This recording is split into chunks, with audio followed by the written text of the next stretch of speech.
first speakers. We've got 4 speakers, 20 minutes each. They'll take the call about whether they're open for questions or not. Our first speaker, Grant, Sara and Patrick Gould. Grant Sara is the Director of Inform and has a fantastic track record at bringing data together, changing clinicians' behaviour and then publishing that data. And he's also presenting with Patrick Gould from Mind Garden and with working with Grant as well. So let's please all welcome Grant. Thank you. Thanks very much. And you know, I acknowledge Patrick as my co-author, but he's abandoned me to do the presentation alone up here. So I'll it's not on that computer. It's confusing. It's not on that computer. So if you advance with slides, it's on this computer. Okay. Oh, I see what you mean. So. Your presentation. Sorry, what's up on that screen? Yep. So. You need to use the clicker to make it move. Yes. There's just far too much technology for an old baby boomer here. My apologies. So. Just this one here. Yep. It's not doing it. There we go. 200 or 300 international as well, so live streaming and recording. So hence it's a little bit more technology we have to wrestle with. So I'll trust the technology and try and keep going. But just to start by acknowledging that we're meeting on Gadigal land and also the Camaragal people and the Gayamagal people on whose lands I work and live. Is that any better? I think the microphone's not for the room, is it? Yeah, it's no, for it's for both. It's for both. I'll increase the Okay. volume.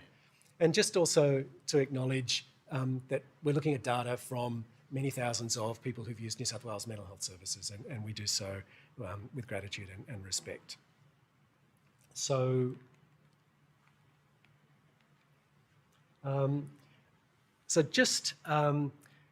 obviously the last few years have been a reminder that vaccine-preventable illnesses remain a really important cause of illness and of death. We did some work a few years back where we looked at overall preventable hospitalisations in New South Wales mental health, in New South Wales health services, and we really found, that one of the notable findings in that was surprisingly high rates of vaccine-preventable illness amongst the other illnesses that we were looking at, and so that prompted us to do further study. Apologies, so I'll stop looking at this screen here because it's completely wrong. So if I go back, You might need to call it. It's malfunctioning at the moment. okay. So we wanted to do a study to look at focusing in on vaccine-preventable illness and to ask the question about what's the rate of vaccine-preventable illness in people who use mental health services in New South Wales. And not just to get the headline rate, but to try and focus in on the detail, to get a sense of how that differs for different groups of people and for different types of vaccine-preventable conditions and across the state. So the work is part of the Mental Health Living Longer project, which is a data linkage that New South Wales Health it does and that we are running to try and broadly look at understanding the interface between physical health and mental health problems and to help drive service improvement and policy change in New South Wales to help improve those issues.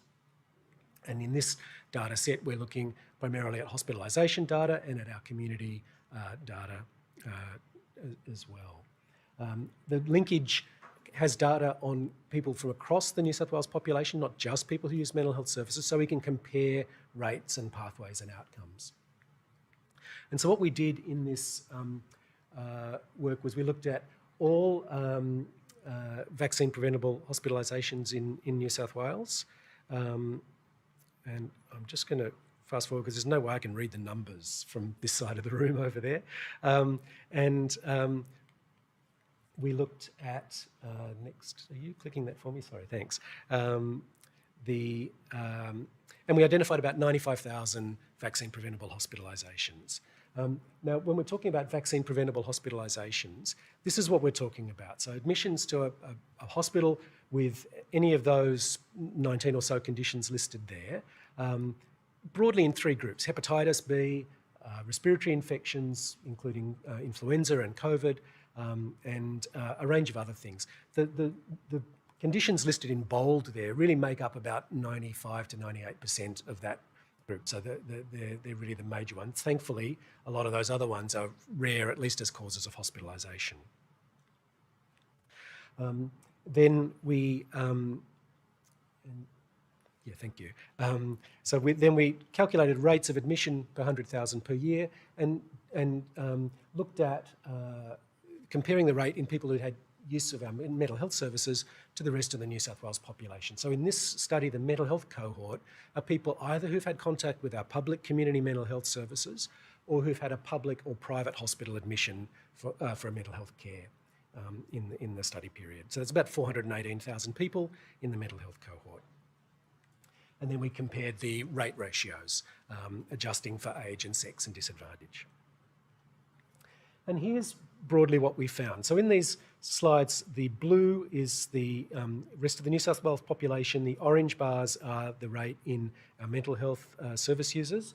And you can see on the left, you've got any vaccine-preventable hospitalisation. Then you've got those three main groups, respiratory, hepatitis, and other.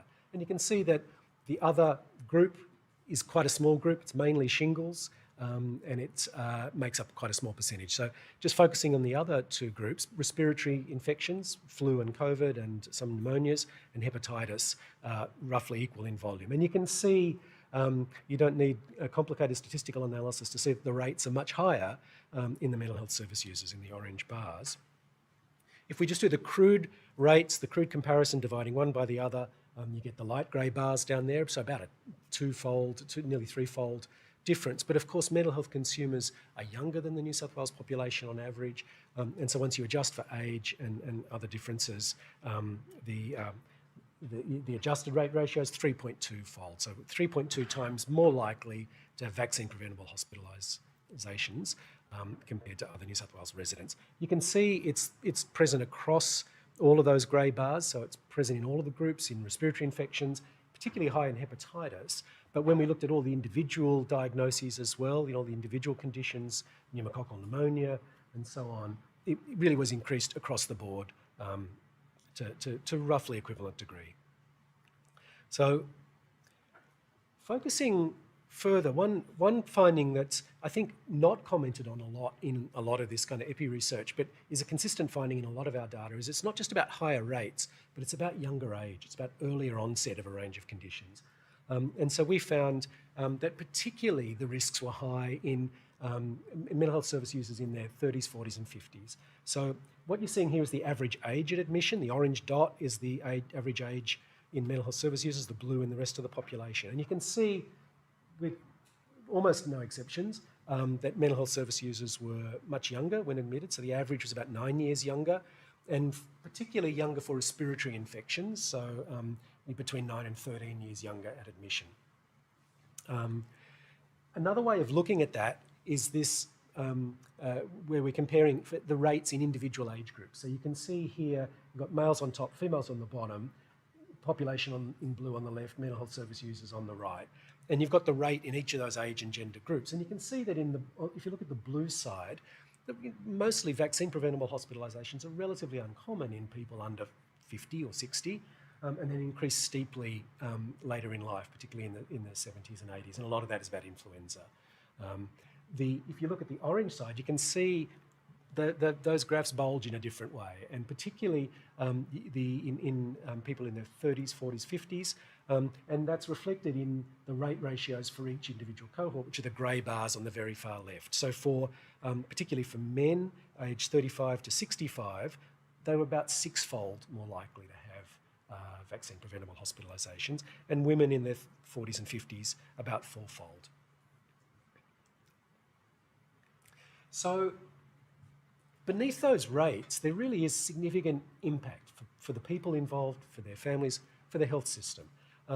And just showing you those rates kind of understates that slightly, because there's a kind of compounding effect here. So we found that the chances of an individual having at least one vaccine-preventable hospitalisation in a mental health cohort was 6%. So people had a 6% chance of having at least one admission in the study period, compared to 1.5% for the rest of the population. But mental health service users were more likely to have more than one, so they had an average of 1.7 admissions per person, And when they're admitted, they stayed longer as well, staying 8.2 days rather than 7 days. And so the kind of cumulative effect of that for those people was that in this, the way this is defined here, that the mental health service users made up about 3% of the population, but they experienced 12% of the vaccine-preventable hospitalisations and about 13% of the vaccine-preventable bed days. The other thing that we're trying to do with this data is develop detailed local data to help kind of prompt and guide and support change efforts by local health districts. And so this is showing you the rates for local health districts. Each one of the rows here is one local health district. I haven't identified them here, but we report it back to them in an identified way. And the blue dot is the rate in the population. So you can see there's quite a variation across New South Wales, more than a twofold variation in the vaccine-preventable hospitalisations at the population level. And it's mainly the metropolitan areas, particularly the inner city areas towards the top, and the rural and remote areas towards the bottom. So higher rates in the city. If we look at our mental health consumers as the orange dot, and that grey bar is the gap in between the two. And you can see that across the state there is a gap in all LHDs. And even though in absolute numbers there's much lower rates in mental health service users in some of those rural LHDs, proportionate to their population rates, it's still a very substantial gap. That gap varied from about 2.5-fold to nearly 4-fold. And so this is trying to provide the data to services in a way that they can make use of. And we'll talk more about that on Thursday.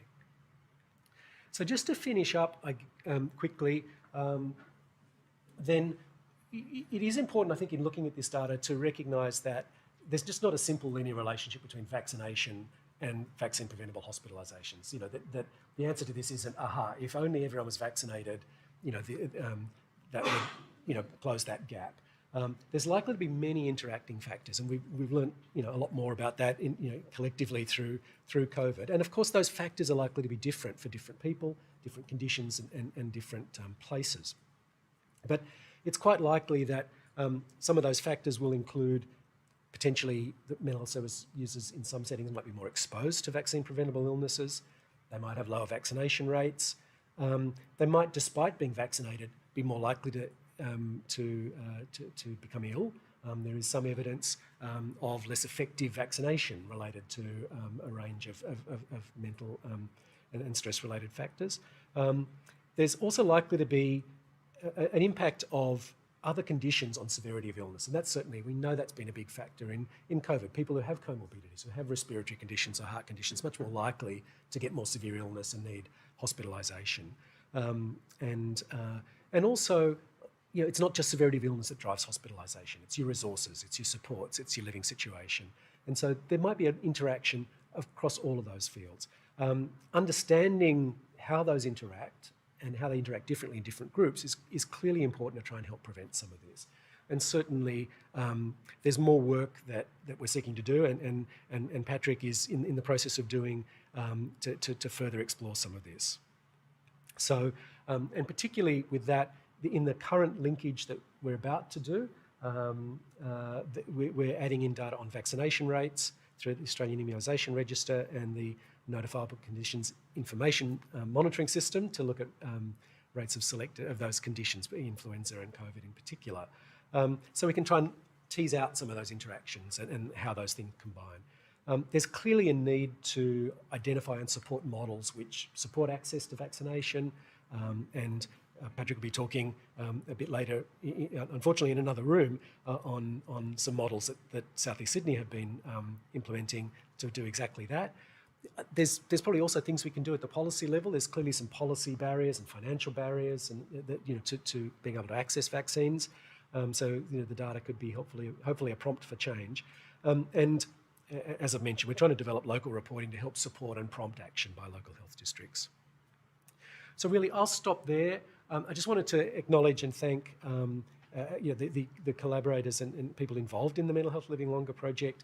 I've listed some of the names there, but particularly to acknowledge and thank Fred and Jen from our team, and Wendy, who's not here in the room with us, and Patrick, who've been involved in helping them work and do this work. So thank you very much, and I'm happy to take questions if time allows.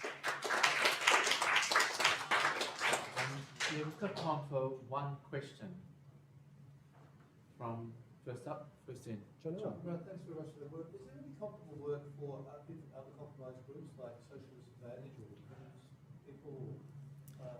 Compare in this? Look, it's a very good question. I'm looking back towards you there, Patrick, to see if you might know any. I can't think of anything. I know certainly in some of the other kind of primary and preventative work, for example, cancer screening. There's good work to that, and what we see is that the gaps in mental health service users are actually even greater than the gaps in in Aboriginal people or in women from culturally and linguistically diverse backgrounds in, for example, cervical screening. So I suspect if we had comparable data, it would tell us a pretty sad story. Yeah. But I don't know if anyone else knows if there is comparable data.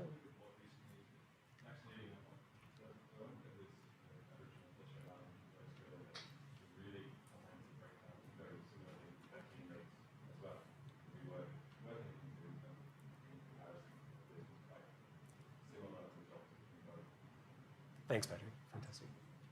Actually, I failed as a chair. I've actually got a few more minutes, so there's time for another question or so. Okay. My only job is to get start and finish on time, and you're so great, Grant, so much you detail so quickly. But any other? Do you understand that you don't know the vaccination rates for that population? That's right. In this data set, we don't. All we know is the hospitalisation. So the next linkage will include the vaccination. So we can look at that. I've got a question. Yes. I mean, one of the exciting things about the work you do is the engagement with service directors, etc.